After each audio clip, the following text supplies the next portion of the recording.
Well, hello everyone. I'm back again. I know I haven't been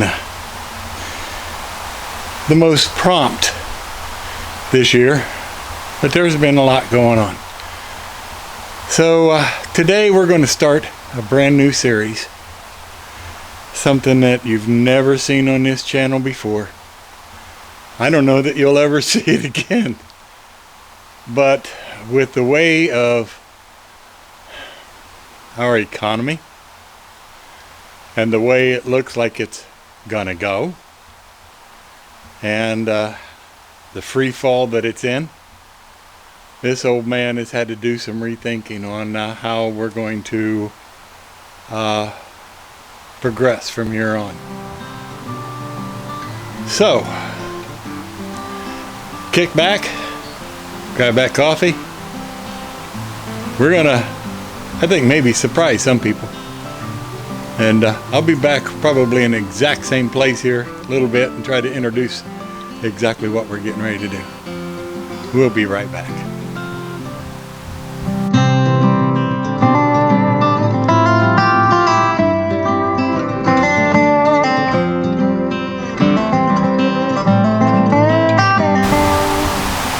Mama Stay-at-Homer and I have been doing an awful lot of talking and discussing, and we've come up with the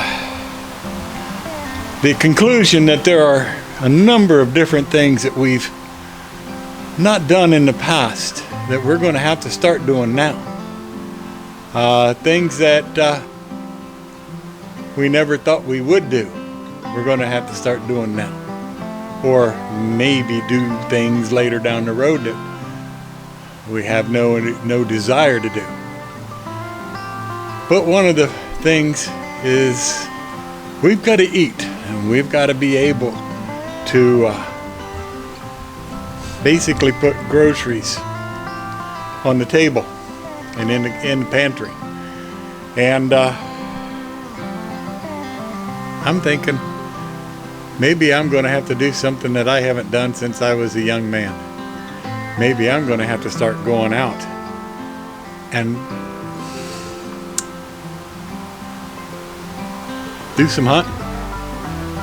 So a couple of weeks ago, I made a purchase at an auction, the auction that we usually always go.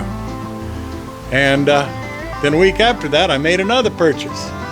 So here's a series that we're going to have. What these purchases were crossbows.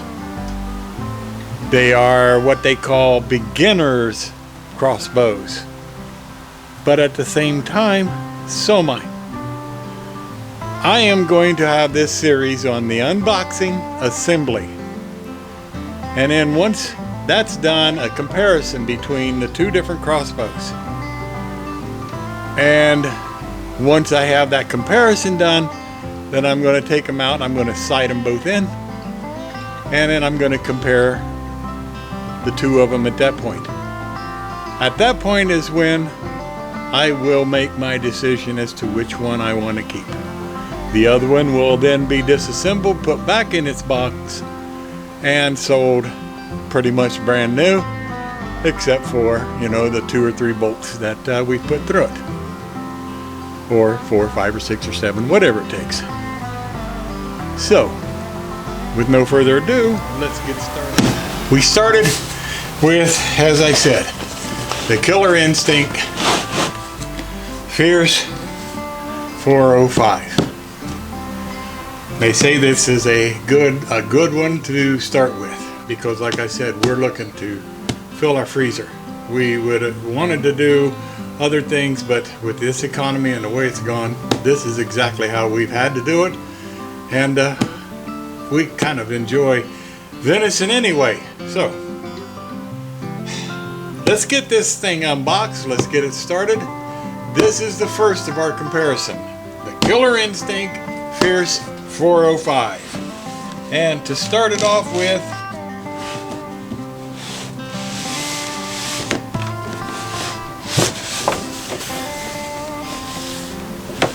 set that down to the side.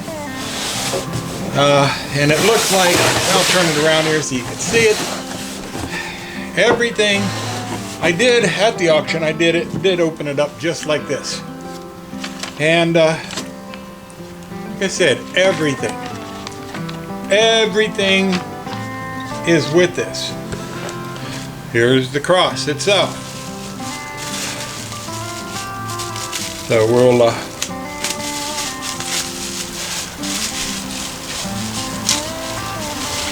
set that to the side. You gotta understand, I'm seeing all of this stuff for the first time along with you. Okay? And like I said, I will keep all the packaging, everything, in order to, whichever one, this one or the other one, that I decide to keep, the other one will go back in the box, just like we're taking it out. I will also be using this video to help me remember how to put it back in the box. Okay? You could tell this is pre-strung. We'll see what that's for. Okay, we'll set it back here a little bit. We'll set that down in front. Now, we have, looks like the pull rope, maybe the foot peg in that box, or bag, excuse me. And here's the main body. This is the main body of this crossbow. And instructions. This looks like this may be the scope to this crossbow.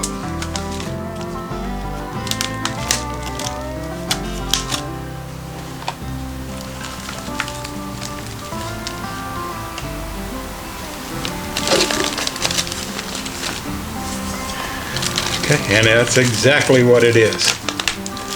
This is another one to remember. This is one of the benefits that I have seen so far, is they call this a lighted scope. The other one that I have is not. So automatically this would be one plus, even though I have read reviews that they said that they had to immediately go and replace this. I don't know why. We're going to see if we can figure that out. We'll put it down over here on the side to put it on later.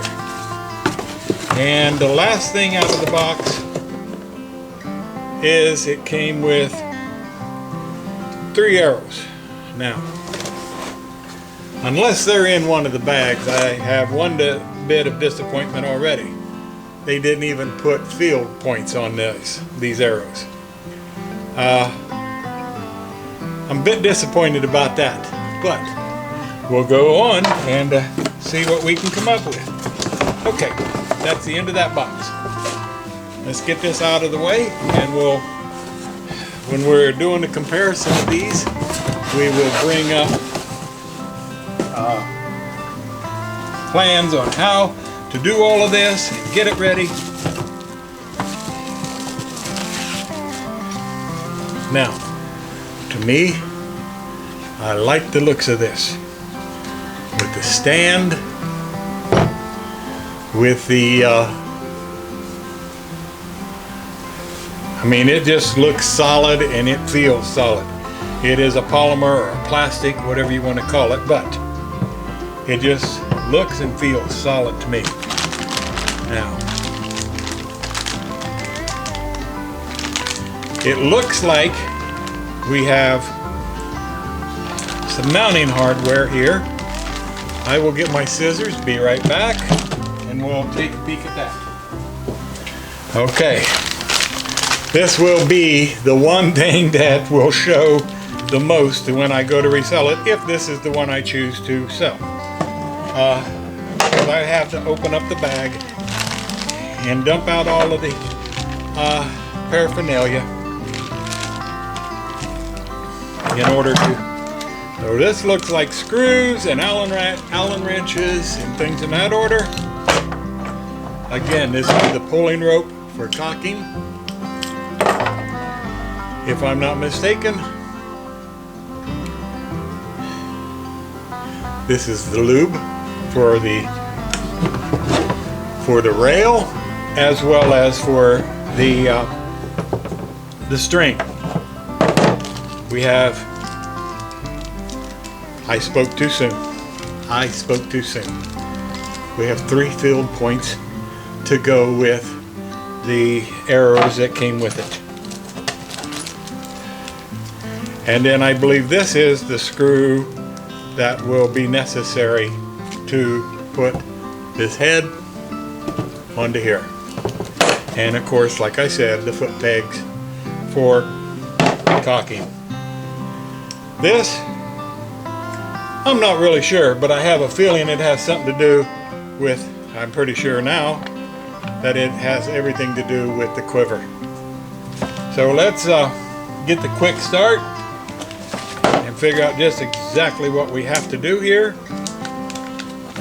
I'm pretty sure I will have to open this one up for the big screw that will hold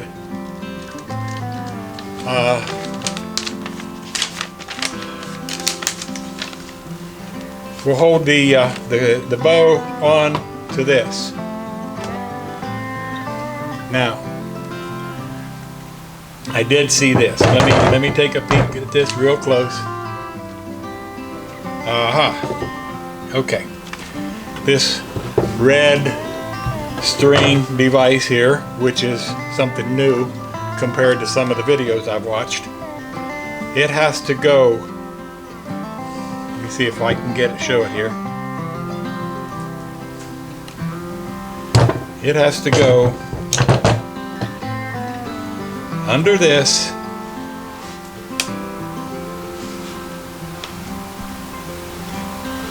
I'm not sure how, because it's so thin.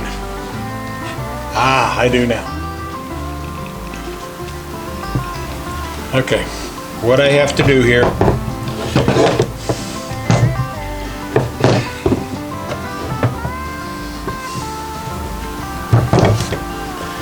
what I have to do is I have to spread this around open just enough to get this over it, so that will help guide the string where it belongs.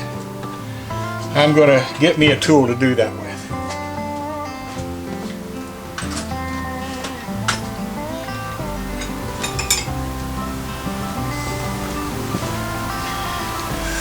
Now hopefully I can do this without a mar.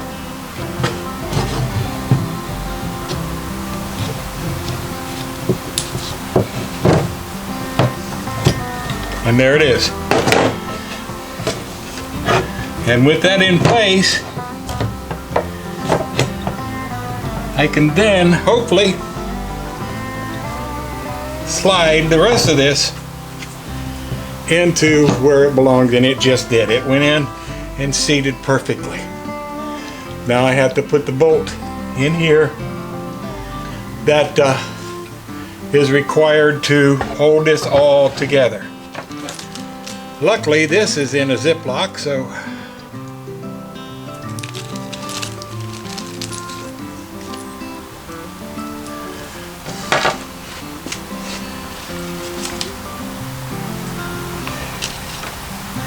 and this goes right in here.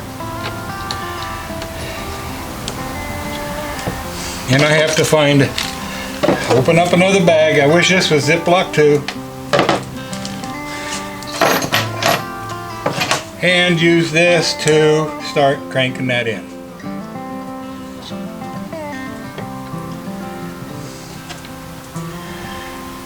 Now, I don't think it's necessary to say this, but you can see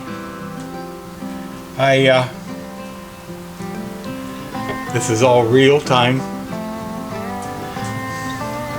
And I will tell you now, my largest concern about this bow, because like I said, when I got this bow, I was so elated. I was so excited about it. Because you see, my history is I'm pretty good with I've even been invited once to join a competition shooting group with a pistol.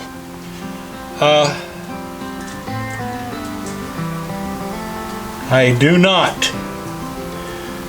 try to prescribe that I am one of the better shooters, but I am good with it. Now, putting this foot peg in, which from what I understand is extremely important, of course. I'm also pretty doggone good with a long gun. My time in the military helped me work with shooting rifles, as well as shooting the rifle that I have personally. And so this is another reason that I chose to go with the crossbow, because even though I have never shot a crossbow in my life, and yes, I also understand that there are going to be some differences between this and a rifle. There's definitely a difference between this and a pistol. But at the same time,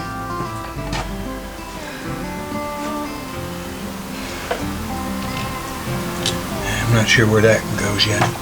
But at the same time, my odds and chances on quickly getting ready with this over the other,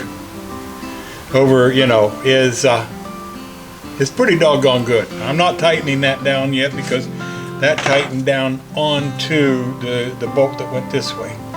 So predominantly, in general, this crossbow has been put together. Now, we also have to install the scope. Now, another thing that I did, I bought what they call a sighting rod or a sighting laser or whatever that will lay here in this railing, so that when I go out to actually sight this in, I can set this on the rest, which I have a rest that that'll set on, and I'll be able to maneuver this with these to where that dot is to make sure that I have it pretty well sighted in. Now comes the issue that I have been the most concerned about, and that is, can I cock this crossbow? Now,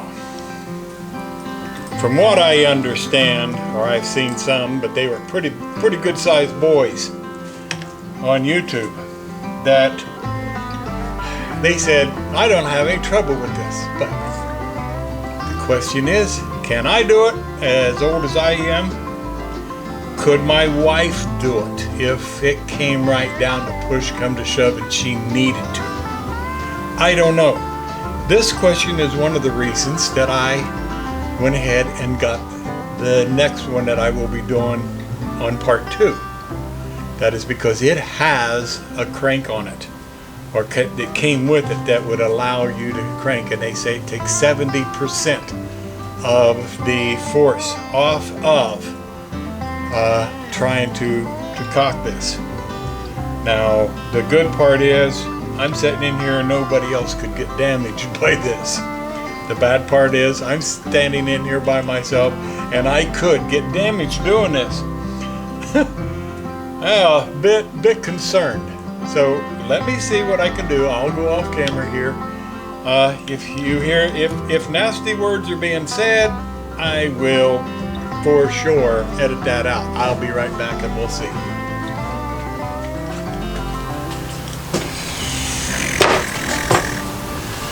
It's cocked. And I have to say, it was just about all that I could do to get that cocked. Now, I do have a bolt over here to use to uncock this outside. And when you pull this string back, it does say, and it did, it automatically puts it in safety so that it doesn't let go while you're still in the process. It is there, it is ready for a bolt to be put in. My initial thoughts here, not bad. We'll get all this tightened down here before our next review, because we will take this one and the other one out to test them side by side. Again, this is the Killer Instinct Fierce 405. This one shoots a bolt, a 20-inch bolt. From what I've been told, it can also be a 22-inch bolt, but preferably a 20-inch bolt, 405 feet per second. Now, is that good enough for taking down a deer? Well, from my understanding, it not only will take down a deer, but very, very possibly, if you are close to that deer, it could very possibly shoot clean through that deer. Retrieval if necessary. I also have everything necessary for field dressing, thanks to a good friend of mine at Mr. Ricky Wallace at Wallace Knife Works down in Florida.